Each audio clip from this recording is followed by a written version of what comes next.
Setelah mendengar penjelasan dari Sanjaya, Margianti langsung menghina Sanjaya dengan sebutan si anak haram.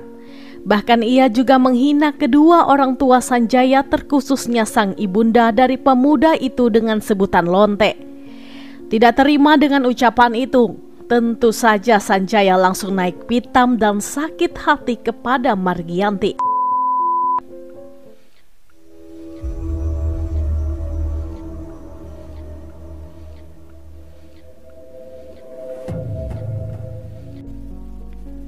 Hai semuanya, Assalamualaikum warahmatullahi wabarakatuh.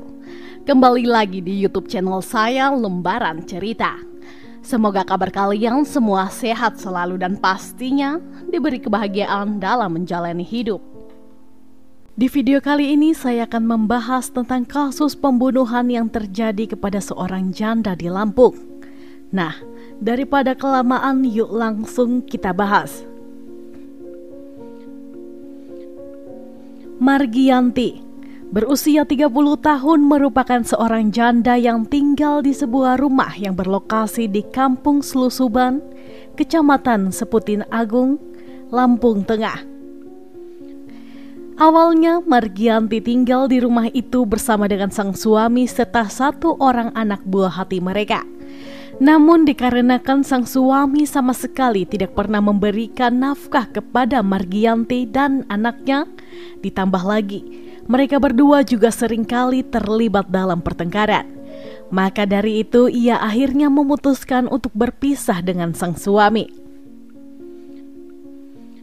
Setelah resmi bercerai, Margianti kembali melanjutkan hidup dengan bekerja sebagai seorang karyawan di sebuah toko elektronik yang berlokasi tidak jauh dari tempatnya tinggal.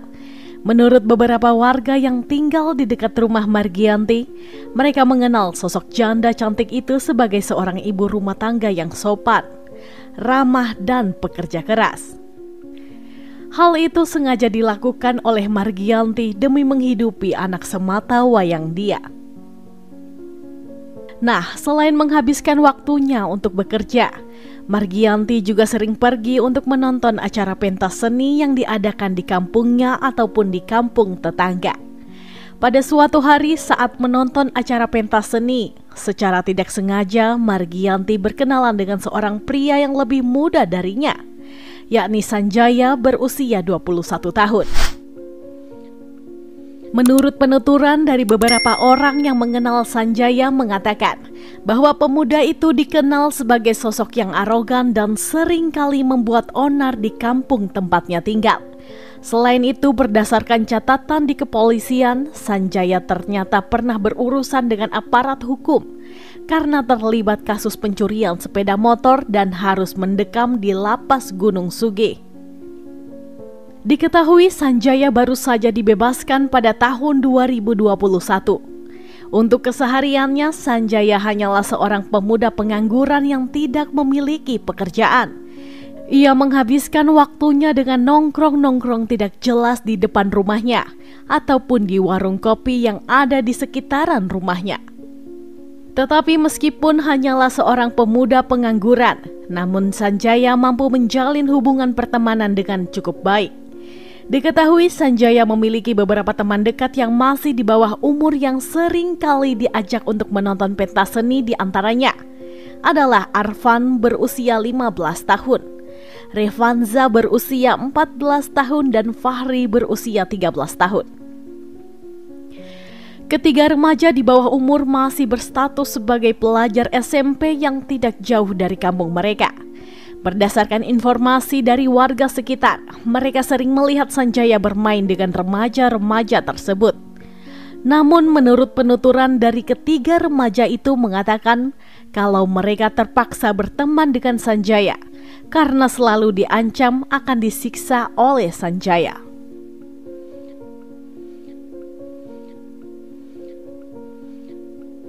Pada suatu hari di saat Sanjaya tampil sebagai pemeran kuda lumping dalam acara pentas seni, ia tidak sengaja bertemu dengan Margianti yang kebetulan juga sedang menonton acara pentas seni itu. Awalnya pertemuan mereka ini baik-baik saja dan keduanya terlihat asik mengobrol.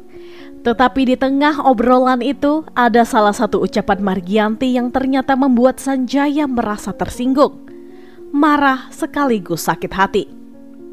Menurut Sanjaya, ia merasa kesal dengan lawan bicaranya itu setelah Margianti menghina dirinya dengan sebutan anak haram. Masih menurut pengakuan dari Sanjaya, awalnya Margianti bertanya kepada Sanjaya kemana keluarganya. Saat itu Sanjaya menjelaskan bahwa keluarganya telah bercerai dan ia memutuskan untuk tidak tinggal bersama dengan kedua orang tuanya lagi. Setelah mendengar penjelasan dari Sanjaya, Margianti langsung menghina Sanjaya dengan sebutan si anak haram. Bahkan ia juga menghina kedua orang tua Sanjaya, terkhususnya sang ibunda dari pemuda itu dengan sebutan lonte. Tidak terima dengan ucapan itu, tentu saja Sanjaya langsung naik pitam dan sakit hati kepada Margianti. Sebagai bentuk balas dendam akan rasa sakit hatinya, Sanjaya kemudian mengajak ketiga temannya yakni Arfan, Revanza, dan Fahri untuk melakukan pembunuhan terhadap Margianti dengan imbalan uang tunai kepada ketiga remaja itu. Seperti kasus-kasus sebelumnya, tentu saja ajakan itu ditolak mentah-mentah oleh ketiga remaja tersebut. Namun karena Sanjaya terus-menerus memaksa ketiganya sembari mengancam akan menyiksa mereka dengan terpaksa, akhirnya ketiga remaja di bawah umur itu mengiyakan serta menuruti semua permintaan dari Sanjaya. Pada 27 November 2021, Sanjaya menghubungi Margianti untuk menghadiri sebuah pentas seni yang diadakan di kampung sebelah. Dikarenakan Margianti tidak menaruh rasa curiga sedikit pun, ia pun langsung mengiyakan ajakan dari pemuda pengangguran tersebut.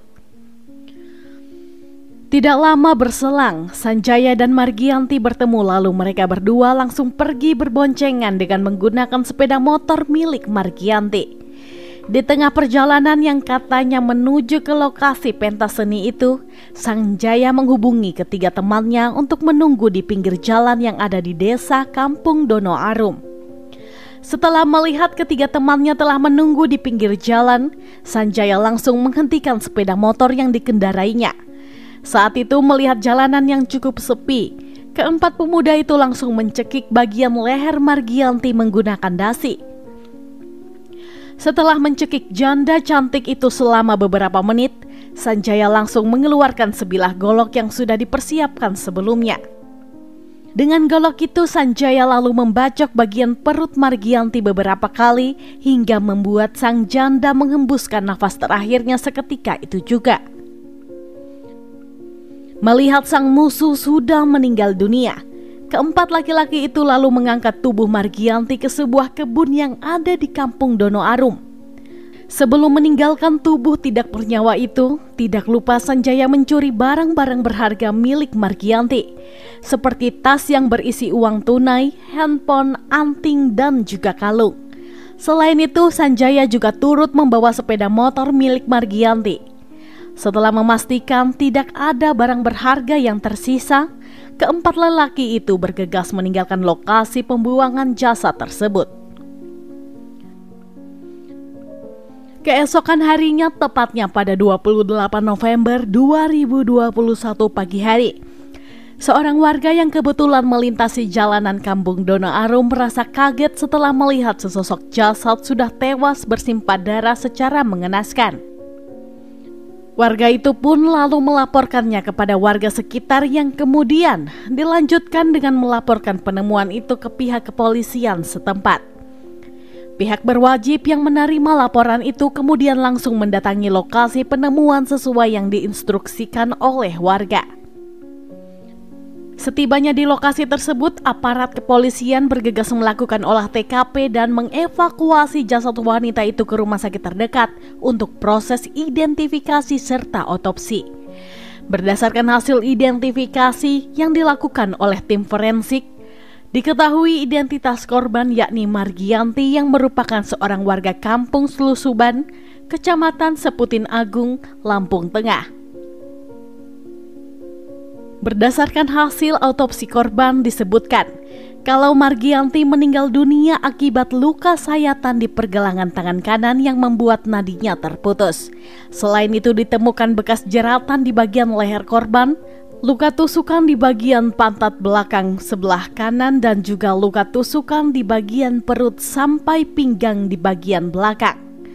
Aparat kepolisian yang menangani kasus ini pun bergerak cepat dengan mencari bukti-bukti yang terkait dengan kasus ini. Penyelidikan diawali dengan mencari jejak sidik jari di tubuh korban, serta sepeda motor milik korban yang dinyatakan hilang. Selain itu, pihak berwajib juga sempat menelusuri keberadaan dari handphone milik korban melalui GPS serta nomor handphone dengan alat yang dimiliki oleh aparat kepolisian. Berdasarkan dari hasil pelacakan ponsel korban, pada 29 November 2021, pihak berwajib berhasil mengetahui keberadaan dari ponsel tersebut. Tidak mau membuang waktu yang cukup lama, aparat kepolisian langsung mendatangi lokasi dari ponsel tersebut dan berhasil mengamankan seorang pria yang bernama Sanjaya. Saat proses penangkapan itu, handphone milik korban ditemukan ada di saku pakaian dari Sanjaya. Saat dilakukan interogasi singkat, Sanjaya mengakui jika dirinya telah membunuh Margianti bersama dengan 3 orang temannya yang masih di bawah umur. Dari pengakuan itu, aparat kepolisian meminta Sanjaya untuk memberitahukan masing-masing rumah dari ketiga remaja yang telah membantunya menghabisi Margianti. Dari nyanyian mulut Sanjaya, ketiga remaja di bawah umur itu akhirnya berhasil ditangkap oleh pihak kepolisian.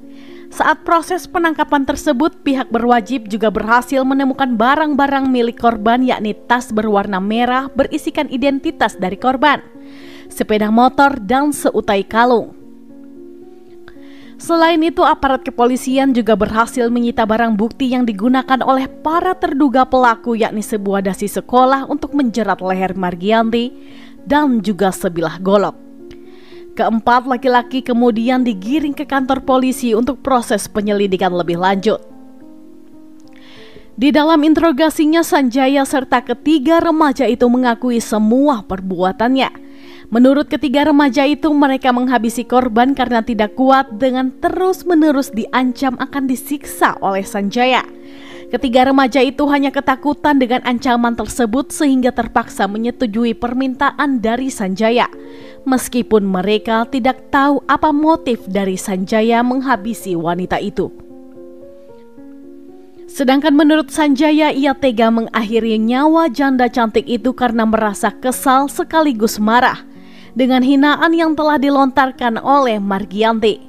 Kepada tim penyidik, Sanjaya mengaku telah dihina dengan sebutan anak haram. Tidak hanya itu saja, Sanjaya mengatakan ucapan dari Margianti yang paling membuatnya marah adalah ketika korban menyebutkan bahwa ibu Sanjaya adalah lonte. Atas perbuatan keempat laki-laki tersebut, mereka resmi dijadikan sebagai tersangka dalam kasus ini. Meskipun telah melakukan aksi pembunuhan berencana itu secara bersama-sama, namun berkas perkara keempat tersangka dipisah dan disidangkan dalam 2 proses persidangan yang berbeda. Hal itu dikarenakan Arfan, Revanza, dan Fahri masih masuk dalam kategori anak di bawah umur. Keempat tersangka itu dijerat dengan pasal 340 KUHP tentang pembunuhan, subsidiar pasal 365 KUHP tentang pencurian dengan kekerasan. Sidang perdana untuk kasus ini digelar secara terpisah di Pengadilan Negeri Gunung Sugih, Lampung. Proses persidangan untuk terdakwa Arfan, Revanza, dan Fahri digelar terlebih dahulu karena harus mengikuti tata cara peradilan anak. Majelis Hakim Pengadilan Negeri Gunung Sugih akhirnya menjatuhkan vonis hukuman penjara selama 10 tahun kepada ketiga remaja itu. Vonis tersebut diketahui merupakan vonis paling maksimal untuk sistem peradilan anak. Sedangkan untuk terdakwa Sanjaya divonis hukuman penjara selama 20 tahun karena terbukti bersalah secara sah dan meyakinkan telah menjadi otak pembunuhan yang menewaskan Margianti. Demikian kasus yang bisa saya ceritakan untuk hari ini. Gimana nih menurut pendapat kalian? Silahkan sampaikan pendapat teman-teman di kolom komentar. Dan semoga dengan adanya video ini kita bisa belajar untuk lebih waspada dan selalu berhati-hati dalam menjalani hidup. Saya sendiri tidak akan pernah bosan untuk mengingatkan, selalu libatkan Tuhan di setiap tindakan kita, karena kita tidak akan pernah tahu apa yang akan terjadi ke depannya. Oke, sekian dulu untuk video hari ini. Mohon maaf jika ada salah dalam tutur kata. Dan jika menurut kalian channel ini bermanfaat, mohon supportnya dengan cara mengklik subscribe, like, komen, dan jangan lupa untuk menyalakan tombol notifikasinya agar kalian tidak ketinggalan saat kami upload video terbaru. Sampai jumpa di video selanjutnya. Bye-bye.